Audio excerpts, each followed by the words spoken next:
I'm Jo Fry, and this is my channel JoJo Fry Rocks, and I'm doing this compilation video of all the honourable mentions that I made as part of my Top 5 Guitar Heroes series. I made them as a kind of playlist, so the idea was that they're just, you know, very short videos on each of my honourable mentions, guitarists who I love and who I've been influenced by but didn't make it into my top 5 for one reason or another. So rather than putting it out as a video, which I think I should have done in the first place, I had this idea that I would stitch all these little videos together in a playlist, and to be honest, I don't think it worked particularly well.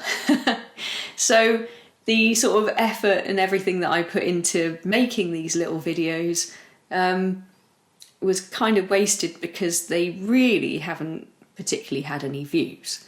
So I'm putting this out now as a new video because I think a lot of you probably haven't seen these. They would have passed you by because, as I learned, people just aren't interested in watching super short videos. Even if they're in a playlist where one video automatically kind of goes straight into the next one, it really didn't work as a concept. So I'm putting them all together now in this video for you to enjoy, hopefully. And then this video will be on my Top 5 Guitar Heroes playlist for that mini-series, which hopefully more of you have seen those ones, although for some reason not many of you have watched the one about Justin Hawkins. And even if you're not particularly interested in him or in the Darkness as a band, as you've probably, you know, become aware, or as you probably know, these are quite personal, and they're more stories about me, I suppose, and my journey as a player and just my life and experiences, and how these guitarists have sort of been part of that, really. So I think, you know, it's still a pretty interesting video, and I did put a lot of work into it. So it'd be great if we could get a few more views on that one as well.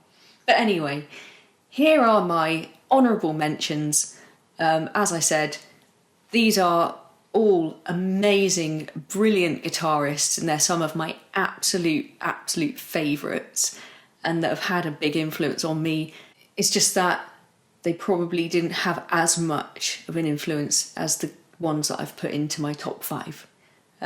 And I've revisited that top 5 quite a few times and asked myself, you know, is this still how I feel?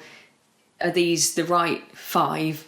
And yeah, I would say absolutely 100% that Kurt Cobain, Richie Sambora, Slash, Jerry Cantrell and Justin Hawkins are my top 5 favourite guitar players. They are my guitar heroes, and they were absolutely the right ones to focus on. But yeah, all the others in this video are also amazing. So hopefully this video will get them a few more views, and if you enjoy it, please do watch the other 5 videos in the playlist for my top 5 guitar heroes. Okay, thanks for watching.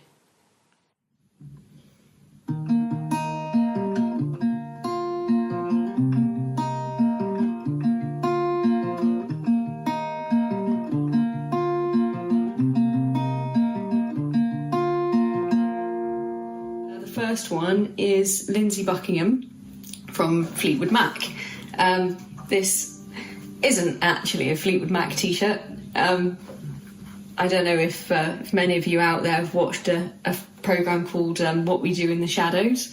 It's actually Laszlo and Nadia, but it's a really, really cool t-shirt in the style of the Rumours album cover, which is an absolute favourite of mine. I have to say, I love Fleetwood Mac, and Lindsay Buckingham obviously is the king of finger picking, and in some ways that makes him an inspiration and you know, somebody that has influenced me in my playing style, especially on acoustic guitar. However, he's also one of those people that is kind of too good in a way. It's a little bit demotivating, I'm going to say. And so some of the people on this list, although I love them and I love listening to them and I love their music and I love what they've produced, it's kind of almost more as a listener, and in terms of appreciating it and it being something that I just enjoy, rather than trying to play or trying to copy. I've been trying to nail Landslide for years, and I can still only do that very kind of simplified version of it. I cannot do the proper finger picking pattern. I just can't. I just know I'll never be able to get it. He is the master. I'm going to say Lindsay Buckingham, king of finger picking, the absolute master. There is no one better, and he's a genius, and I love him. Also a great singer, great musician all round, and just a really, you know, he's just fabulous. But yeah, he's not in my top 5 because I don't think there's any Fleetwood Mac song that I can actually like play faithfully and properly, and I don't think I'm ever going to be able to. But nonetheless, he's fantastic and has written some amazing stuff. So that's why he's in my honourable mentions.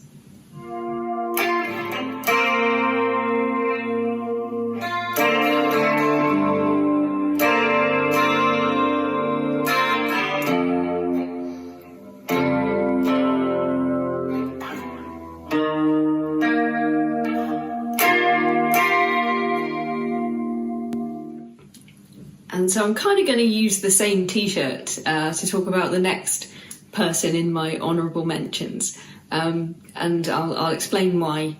But yeah, the next one is Prince, who I guess has influenced all of us in some way or another, or has certainly influenced a lot of our influences, I would expect. Certainly people like Richie Kotzen, like I can hear Prince so very, very clearly in Richie Kotzen's work. And I know that Frankie Poulenc from The Darkness, bass player from The Darkness, for example, is a huge Prince fan.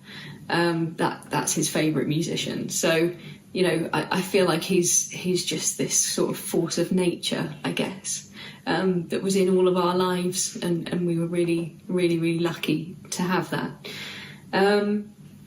But yes, I'm wearing this same t-shirt because when I was doing a little bit of research I was trying to sort of get the right sort of guitar chords and everything for the Purple Rain short that I put out yesterday. I came across some stuff that I thought was actually really fascinating about the song. It was supposed to have been written by Stevie Nicks, actually. So Prince was a huge Fleetwood Mac fan. He wanted his band, The Revolution, to kind of be like Fleetwood Mac. So he, you know, that's kind of partly the reason why he had 2 female musicians in the band.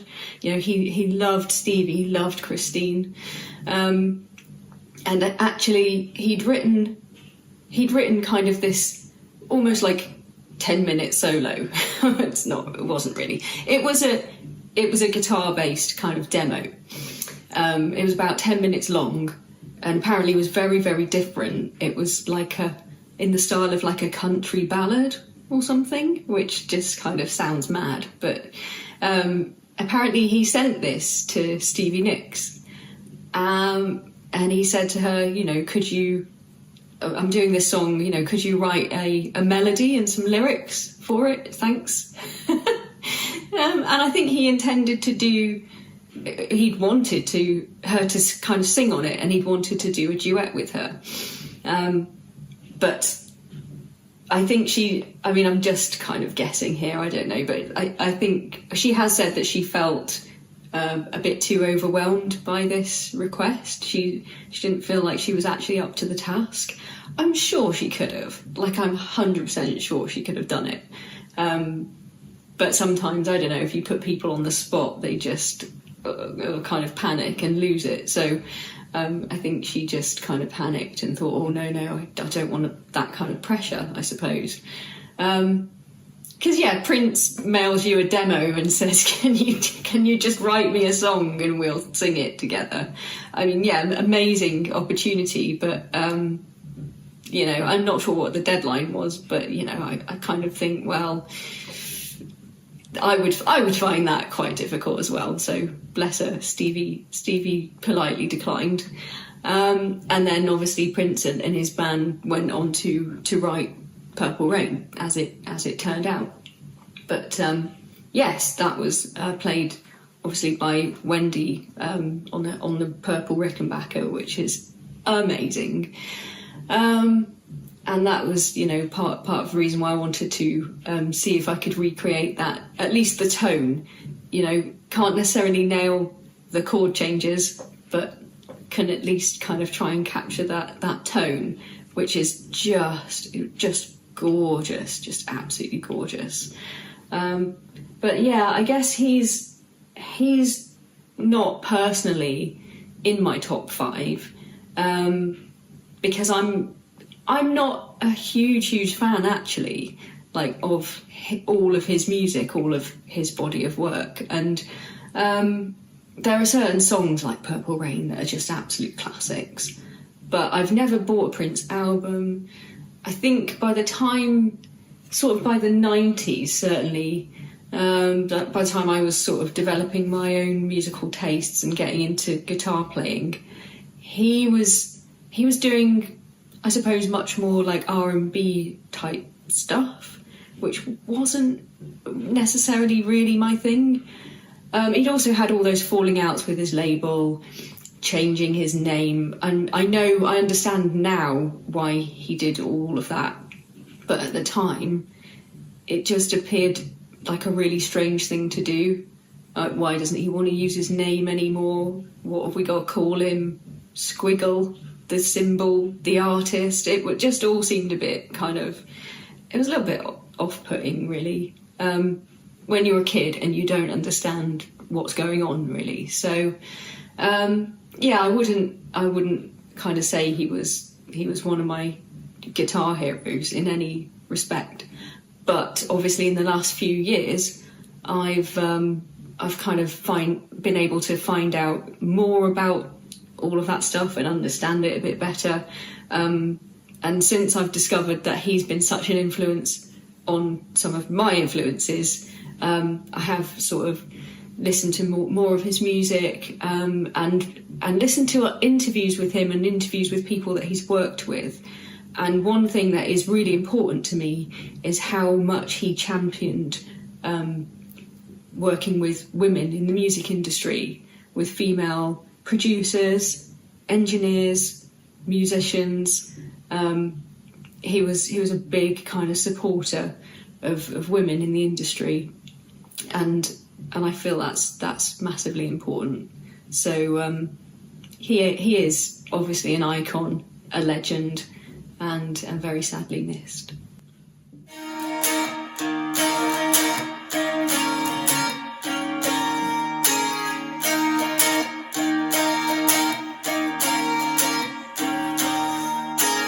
The next player I want to mention is a massive influence on me currently at the moment. So much so that I'm actually doing his online course, and it is improving my playing just exponentially. Like, I've made so much progress even in the last couple of months. It's been awesome. He is someone who is not in this band. Is not actually in any band. He likes all kinds of guitars. He's spoken before about how much he loves these sort of 80s super strats, like how guitars were basically kind of perfected in the 80s. Certainly in the way he felt working in the 80s at the time.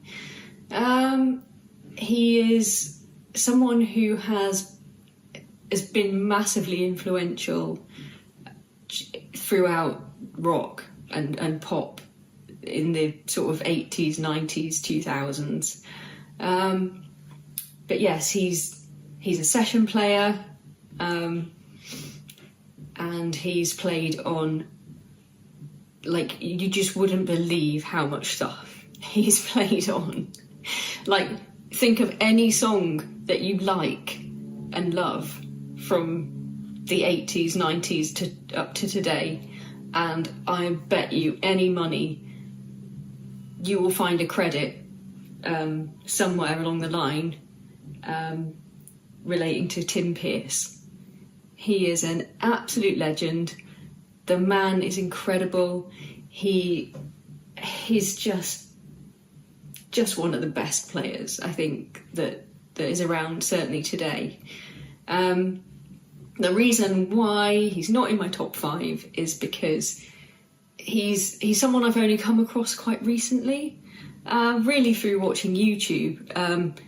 I think probably first came across him through watching Rick Beato, so I think it was one of those where he had him on, like, for a lengthy interview, and that was like a real revelation to me, that this session musician, this session guitarist, had played on so many tracks just across all kinds of genres. He is just so prolific. There's almost nothing that he hasn't had some kind of part in. And one of the first ones that I would have been aware of was Bon Jovi's first single, Runaway. Tim Pierce actually, it's not Richie Sambora playing on that, that's actually Tim Pierce. That was almost kind of before Bon Jovi were even really a band. So yeah, that was really like, wow, I was almost today years old when I found that out. And so then I started watching Tim's channel, because he talks about loads of interesting stuff, guitars, gear, songs that he's worked on, the experience of doing that and what it was like and how he did it and how he came up with these parts and everything. He's just such an incredible composer. He comes up with all of these beautiful, super tasteful guitar parts. And one of my favourite ones is the one that he did for Crowded House. And that's why my little Tim Pierce tribute was the Crowded House short that I've just put out, because I think that is such a beautiful guitar part. The chords are lovely, although it is a bit of a bar chord workout. I really kind of, I had a few goes before I got a decent take, and I really felt that. Probably didn't help then when I was trying to do the Purple Rain chords, but anyway, I am doing quite a lot of the Tim Pierce course at the moment, and just keep kind of going through it and practicing the rhythm parts, the lead parts. But I think he's great in the way that he sort of describes how important the small details are, and how it's not just about what to play, it's about kind of how to play it and how to get the feel of things right, which is obviously something he's amazing at. And getting in the pocket and playing in the pocket, which is something I really need to work on, especially with, you know, playing with other people as well, which is clearly very, very important as a session player. So it's just the way he's so absolutely consistent, and he can do things straight off the bat. And I'm trying to get closer to that in terms of when I'm doing things for my channel.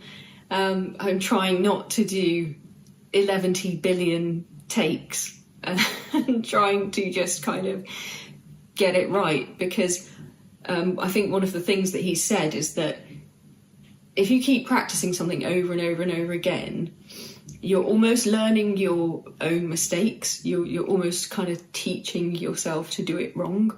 So sort of concentrate on getting it right, but don't just keep starting again over and over again and doing the wrong thing over and over again, because you are almost training yourself to do it wrong.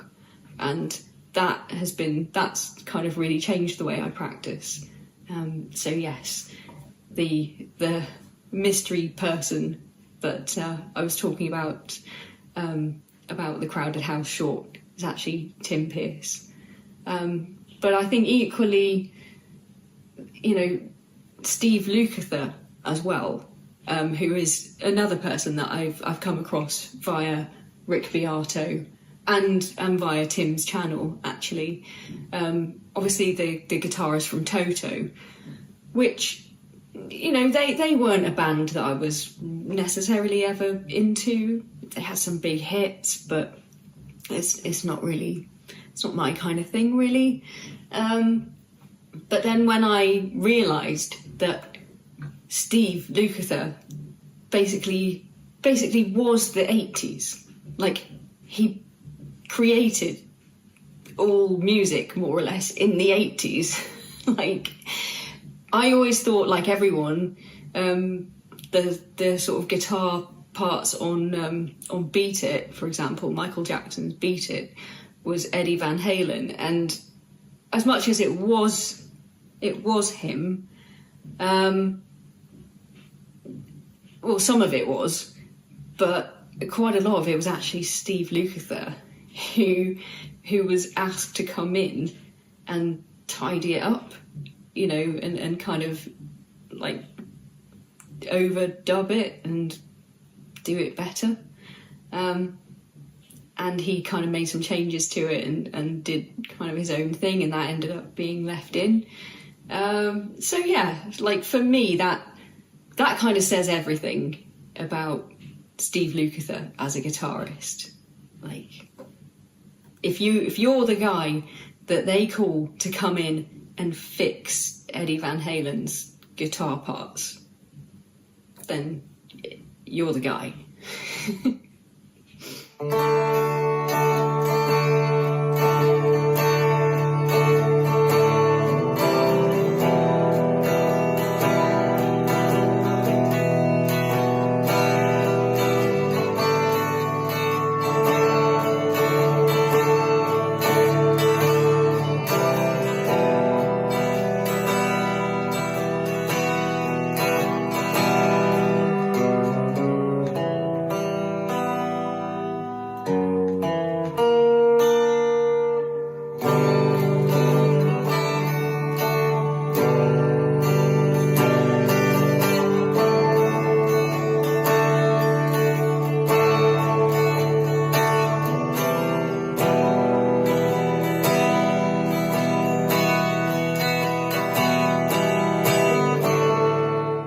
Player that didn't quite make the cut for the top 5 is Jeff Buckley, and so I'm wearing a Fender Telecaster t-shirt because that was obviously what he played, and I suppose as a guitarist, I think he's actually very, very underrated. Like, he doesn't really come up in those sort of polls of like top whatever guitarists. I think he's more known for his singing, of course, his vocal ability is just like staggering, and his songwriting, of course. But actually, he rocks on the guitar. He could shred, but also just the way he put together chord progressions in his writing, the tone that he achieved, just gorgeous, absolutely gorgeous.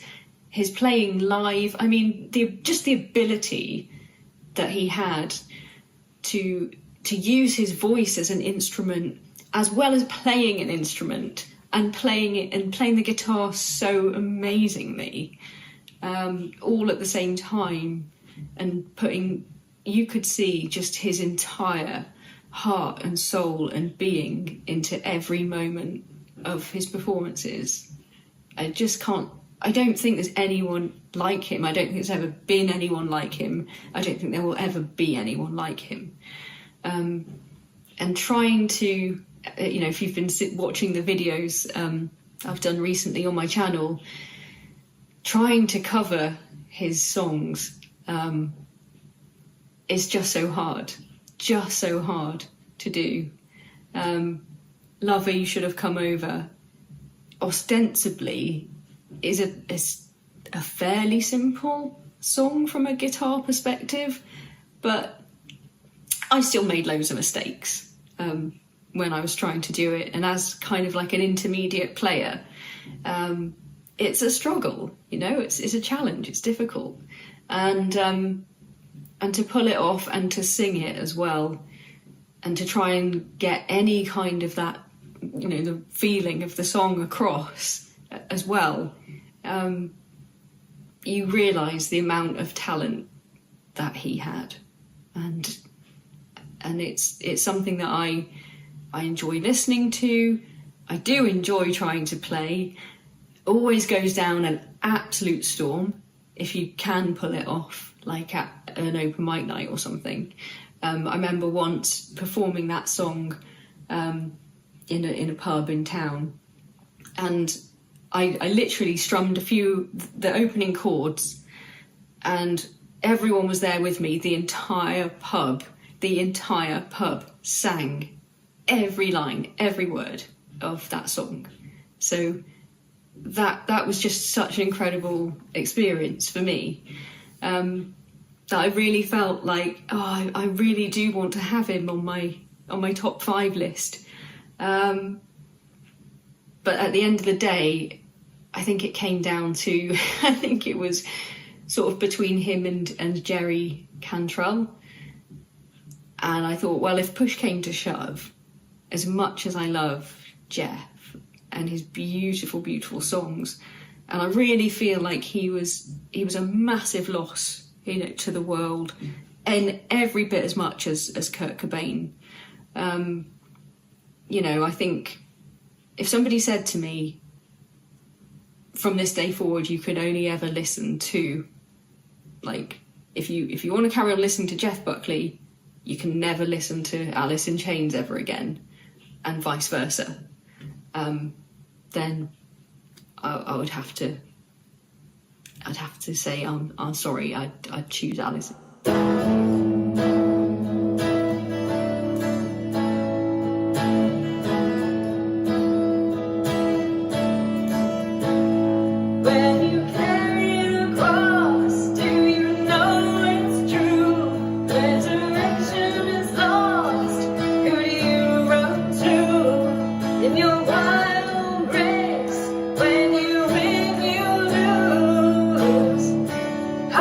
Shelter your baby blue.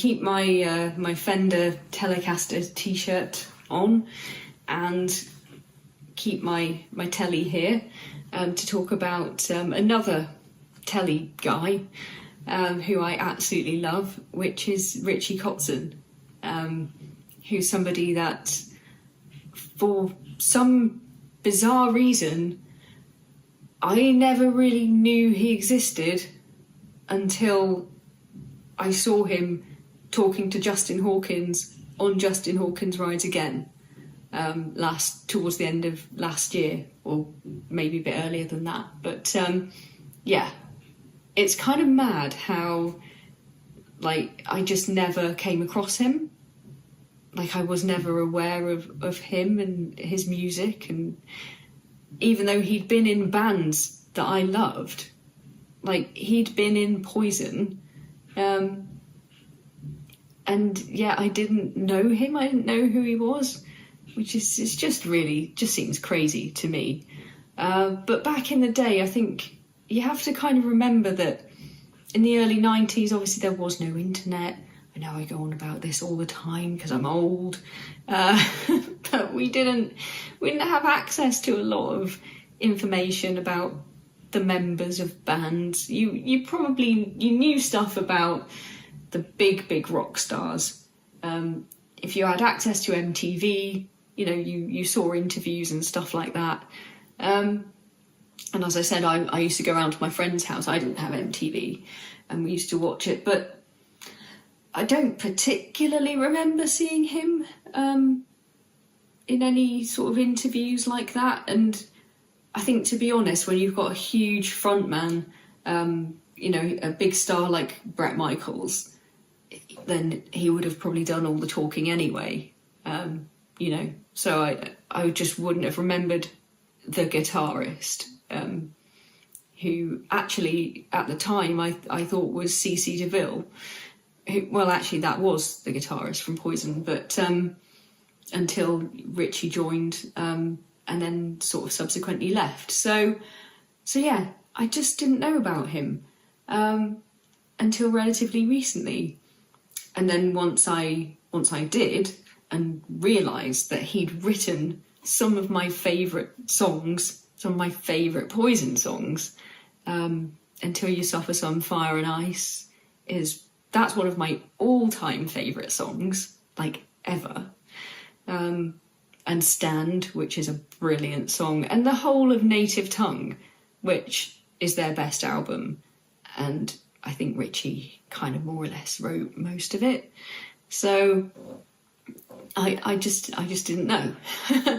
But then, of course, you know, I've subsequently been listening to all his solo stuff, listening to the Winery Dogs stuff, and the things that he's been doing with Adrian Smith in Smith Kotzen, where Julia, his wife, also plays bass on that as well. It's all superb. It's all fantastic. It's all brilliant. And again, I think in a similar way to Jeff Buckley, actually, Richie Kotzen is one of those guys who's got everything. Like, he has got it all. He's an amazing singer, you know. He's just an incredibly talented vocalist. Songwriting, you know, he's written some incredible songs.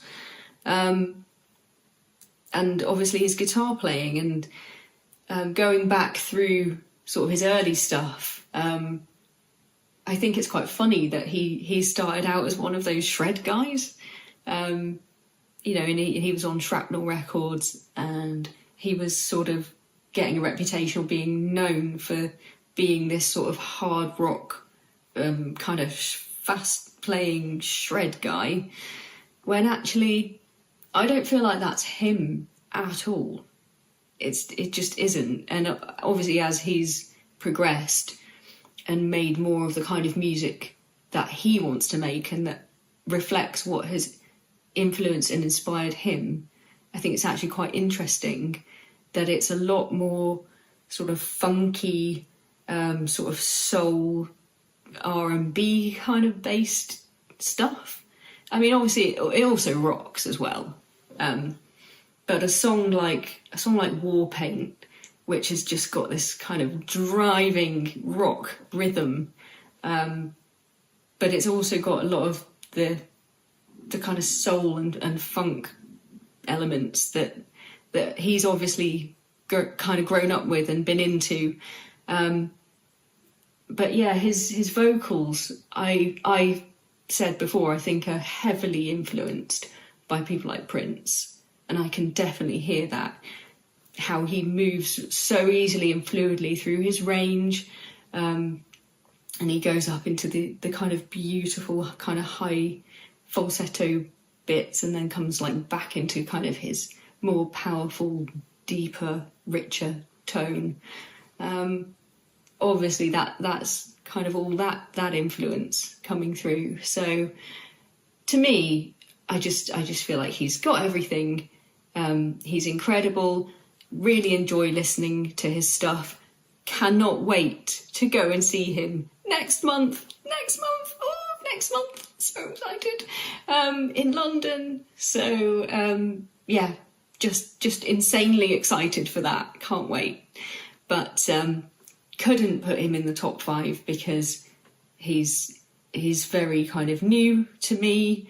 And so I'm enjoying just at the moment immersing myself in 30 plus years of his back catalogue, and yes, having a new musician to obsess over. It's been absolutely wonderful.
Wouldn't really be able to say this was a complete list if I didn't mention John Lennon, of course, as one of my heroes, and the reason why I've got this Rickenbacker. Kind of tried to wear this sort of military style jacket, kind of Sergeant Pepper style Beatles kind of thing. It's not quite works. It's actually Matt's. It's it's not mine. But yes, to represent John Lennon, and of course my Rickenbacker, which I've talked quite a lot about already in the video that I've made about my Rickenbacker. But yeah, of course, he has been a massive inspiration to me as a guitarist, from when I first started learning, when I first picked up the acoustic guitar and started learning some songs, or asking my dad to teach me how to play, because the Beatles songs were some of the first songs that I loved and that I wanted to learn. So I've already kind of, I think, covered quite a lot of this in my Rickenbacker video, so I just wanted to mention John Lennon again, and probably just explain that I guess the reason that he's not in the top 5 on my top 5 guitar heroes list is that I think he don't think he saw himself primarily as a guitarist. He's, I think, first and foremost a songwriter, a singer, and, you know, an all-round musician. But his instrument, the guitar certainly wasn't his first instrument. He's obviously multi-talented, and he can play really well. And he is kind of underrated, like a lot of the people that I mentioned in this list. But when you're in a band with, like, George Harrison, you know, that's who people are gonna. Well, he's the lead guitarist, and that's who people are going to focus on in terms of guitar, I suppose. Even though John was an excellent player, but as I say, he didn't kind of see himself in that way. I think it was more just a tool for him to create music. And I know that is the same for every guitarist, right? None of them are doing it just for the sake of it. They're doing it to write songs and express themselves and create music. But it's just, I just didn't feel right in sort of labelling him as a guitarist or a guitar hero. He's certainly a musical hero and a massive influence on music as we know it, rock and pop music in the 20th and 21st century. Of course, he's huge. And I still love all the Beatles songs, and I still, you know, continue to this day to try to learn them and try to play them, and especially on my Rickenbacker. So yeah, of course, he is one of my heroes and always will be. But just not in the top 5 guitar heroes.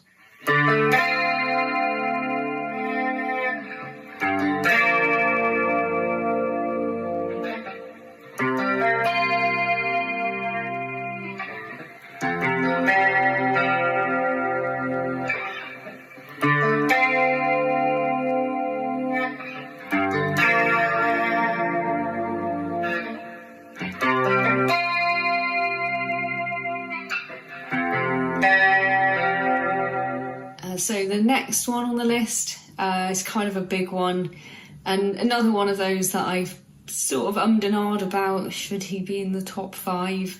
But actually, because he was kind of always part of a duo, a sort of partnership, really, and I think a lot of the parts that he plays in the songs in this band,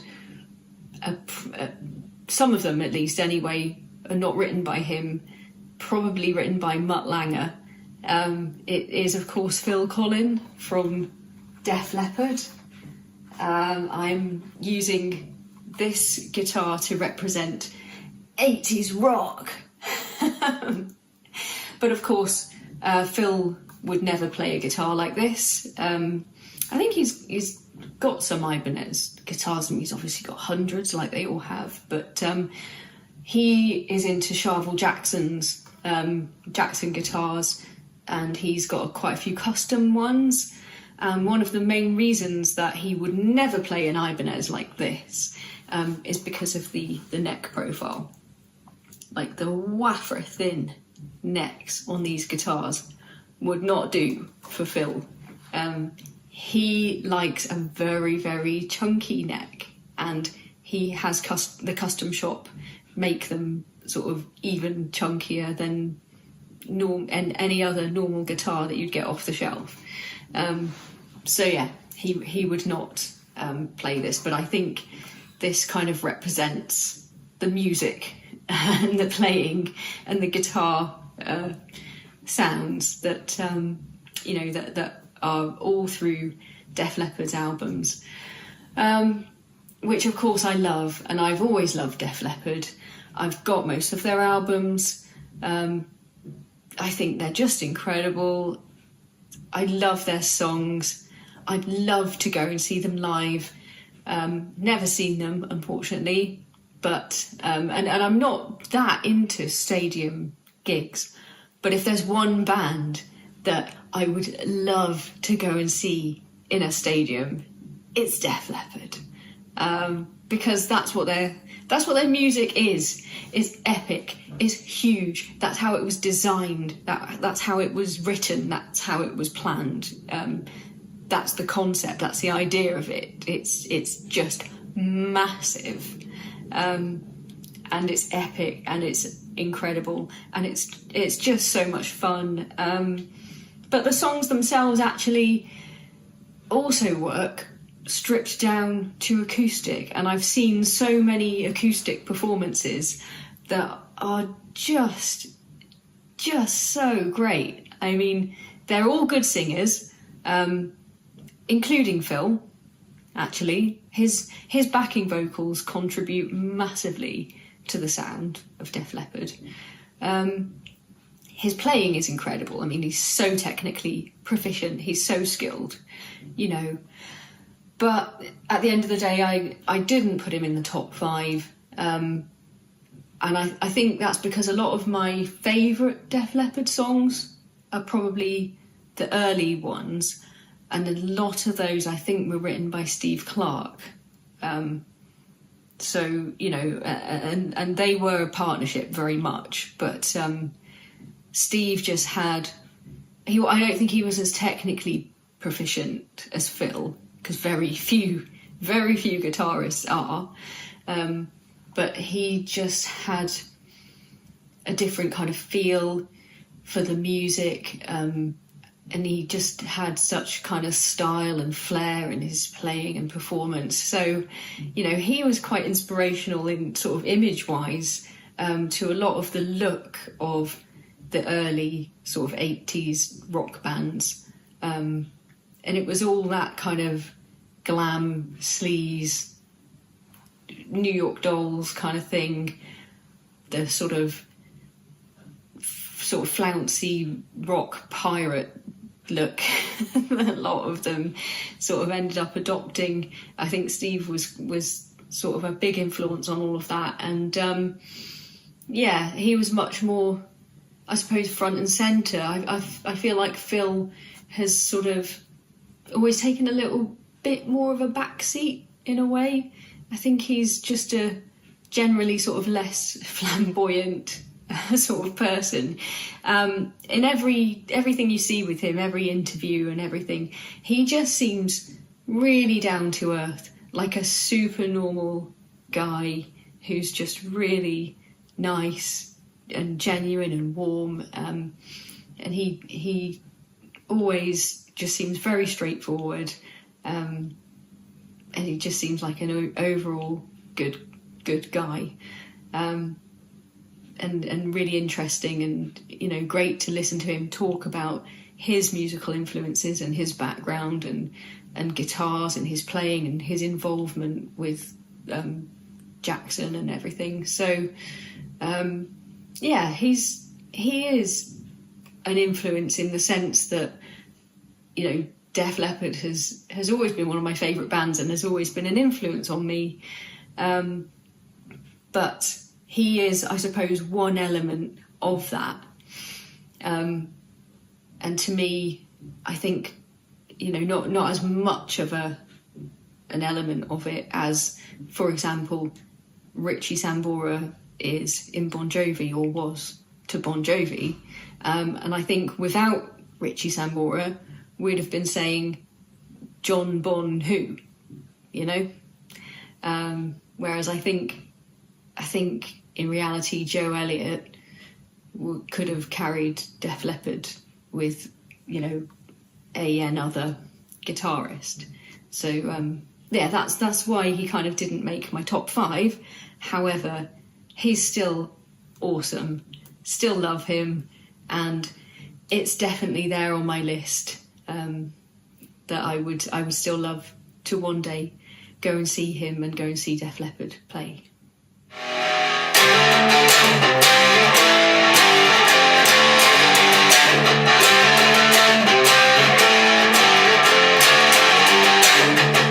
Next on the list is not really one player, rather a kind of whole genre, if you like, and that's kind of the grunge guitarists.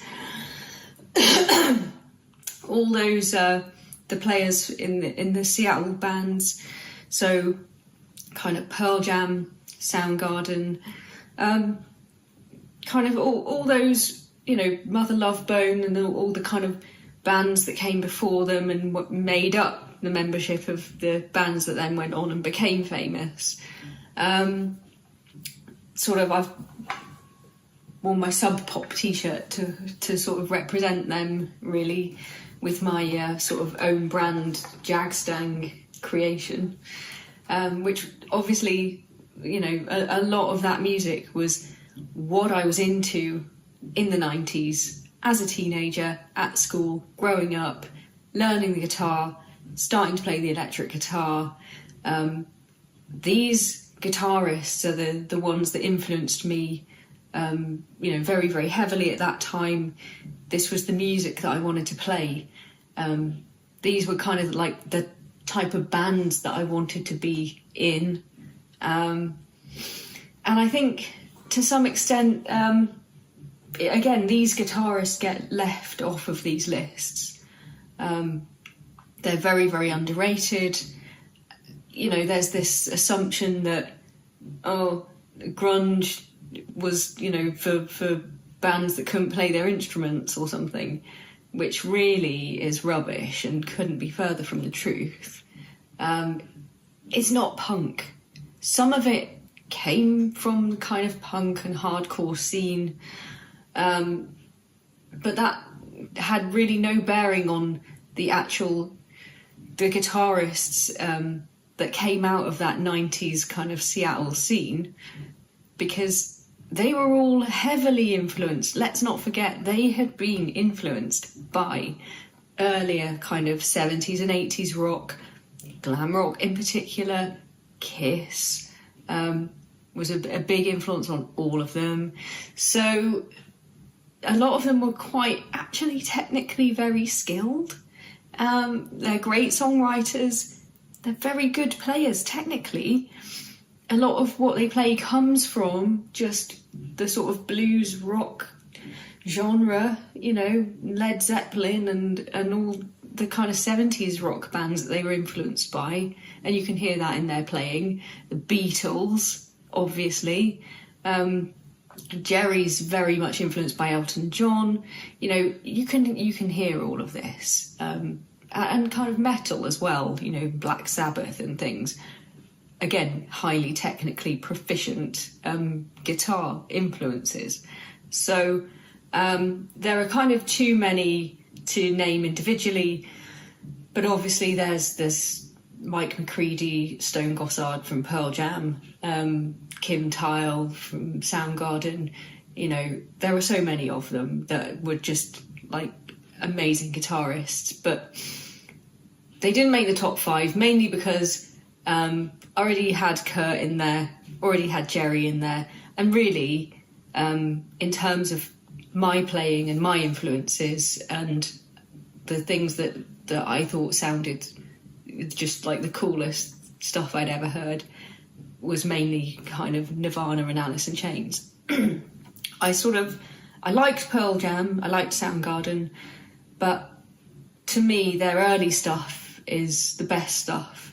And it sort of went off the boil a little bit later on into the sort of later 90s, early 2000s, and I kind of lost track of Pearl Jam, really. I think Vitalogy was where I sort of parted ways with them. So I wouldn't say that they had that sort of long-term influence for me, or that sort of, you know, the interest that would keep me going and buying their albums and stuff, which I didn't do. But nonetheless, I still wanted to kind of mention them and credit them, because half the songs on 10 are sort of what's in my open mic night repertoire, if you like, and they always go down brilliantly. and they're just great songs to play on the guitar. So, you know, songs like Alive, Black, Jeremy, really awesome. So just wanted to sort of mention them and credit them and thank them for that.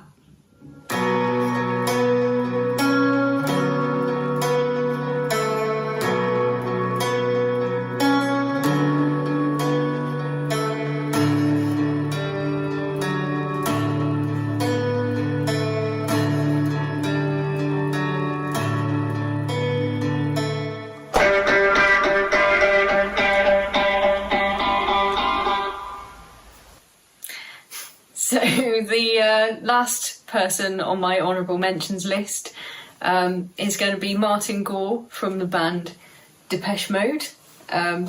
We've had this lovely poster ever since I can remember, but how old actually is it?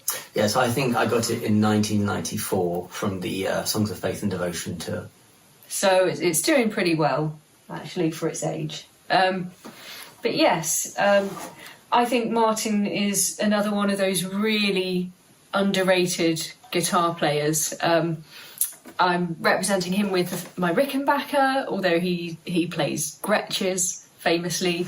But this is sort of the closest thing I've got, and I really enjoy playing Depeche Mode riffs on here. I haven't as yet been able to find a Depeche Mode katana patch, so just having to wing it, but still sounds pretty good, I think. I could not actually believe that you don't own any Depeche Mode t-shirts. I needed a t-shirt for this video, and I couldn't believe that you don't have one, given that they've been your favourite band since... About 1994. Yeah. No, I've been to a lot of Depeche Mode shows, but they're not that big on merchandising, and they never really have been. And when they do have merchandising stands, they tend to be kind of boring, and I've never really been that interested in walking around wearing Depeche Mode t-shirt. Who would? You know?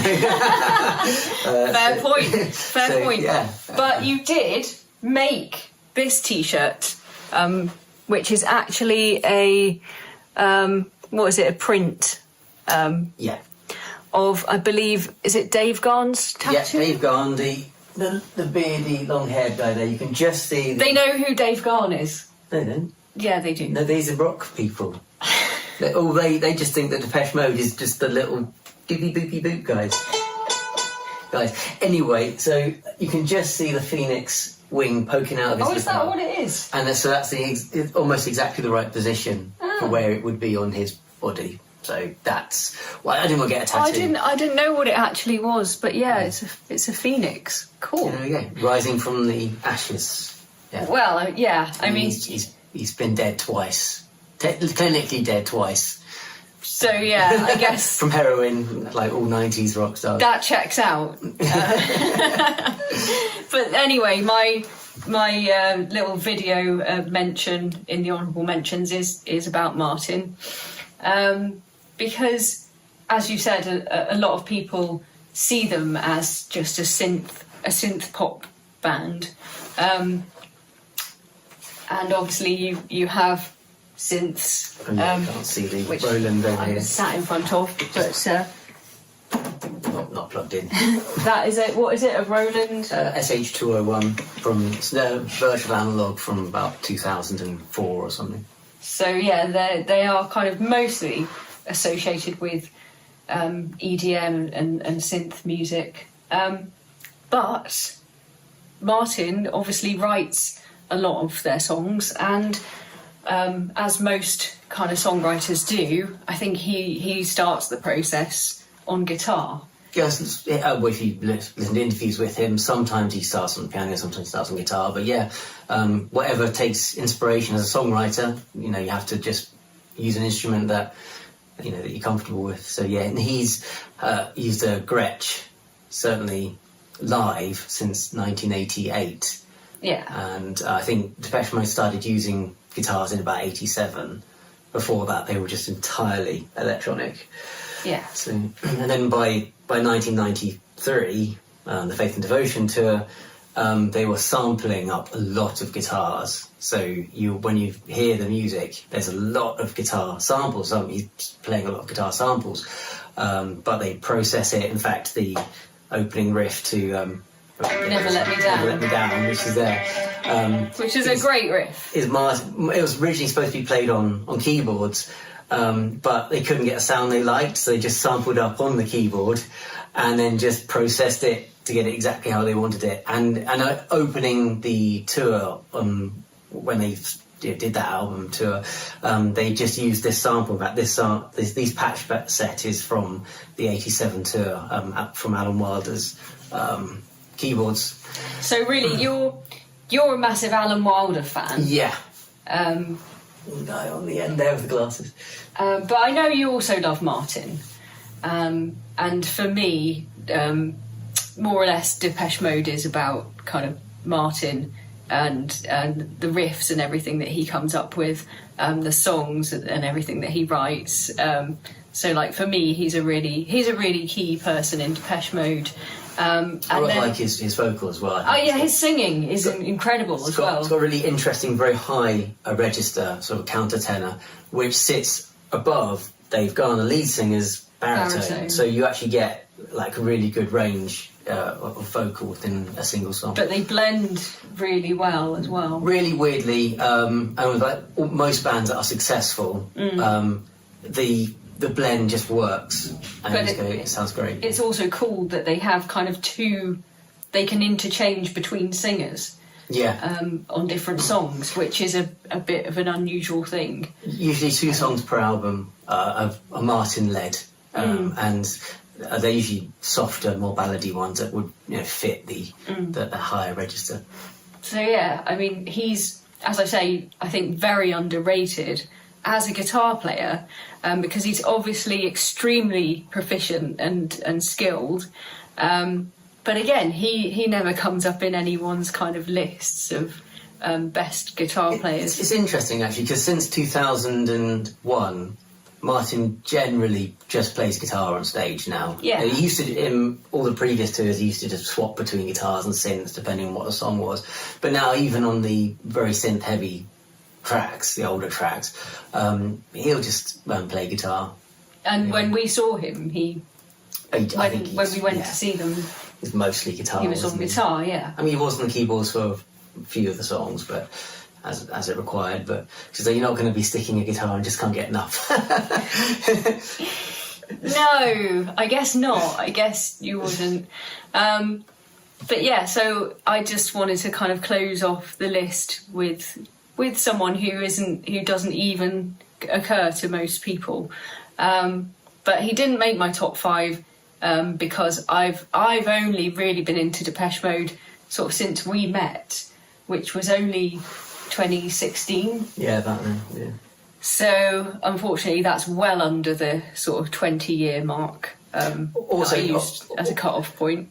Also, he's not a rock guitarist as well. So he's not a sort of a virtuoso. For him, it's just a featured instrument, I think. And so I think that the guitar heroes do have to be these really brilliant guitarists who it's their main instrument. So whereas I think those guitarists who have also kind of massively influenced the genre, or kind of a generation of players and things. I'm sure Martin has had quite a lot of influence, but it's not in the same way. You don't go and see Depeche Mode and immediately think, I want to pick up a guitar in the same way that I saw Nirvana and wanted to pick up a guitar. I was Depeche Mode and wanted to learn keyboards, so that's how it works. But we just wanted to kind of finish by going back to an early sort of Depeche Mode collection and share with you just some of the early kind of feedback that they had, let's say, on their work. Well, I think because Depeche Mode sort of it was the later half of their career where the guitars being featured, but it'd be quite fun. Yeah, I think it'd be quite fun to talk about this album quickly. That was released in 1985 for the American market, catching up with Depeche Mode. so the Americans could get a sense of what was going on. They're big into their rock bands. I think the almost entirely electronic Depeche Mode, which didn't even have a drummer, I think confused them. And what we thought was quite amusing was that on all the songs, they've got a review of each song. Then said, I really laughed the first time this came on. Which one was that? That's For People Are People. That's quite a good song. I recommend listening to it if you haven't heard I that. really love. One of my all-time favourite reviews that I just think every band would be proud to get was by Timeout in 1984. What do you expect from this lame bunch of dickheads? Yeah, that's good. So That's enough of those. And they actually had that on their record, so I think they weren't taking themselves too seriously. Sticking it to the trolls. That's it. Since 1985, Depeche Mode. I think that's another reason you've got to respect them. Because ultimately they're Essex lads. They are. Done good. And they escaped. That's what they say. They say they escaped Basildon. Well, so. you can take the boys out of Basildon, but I don't think you can ever take Basildon out of the boys. And that's kind of what I always think about Depeche Mode as well. So, and I kind of love them for it. So yeah, that's it. Thanks for watching, and it's been a really kind of enjoyable list to make, just so that I could not feel bad about any of the ones that I left out of my top 5. Cheers.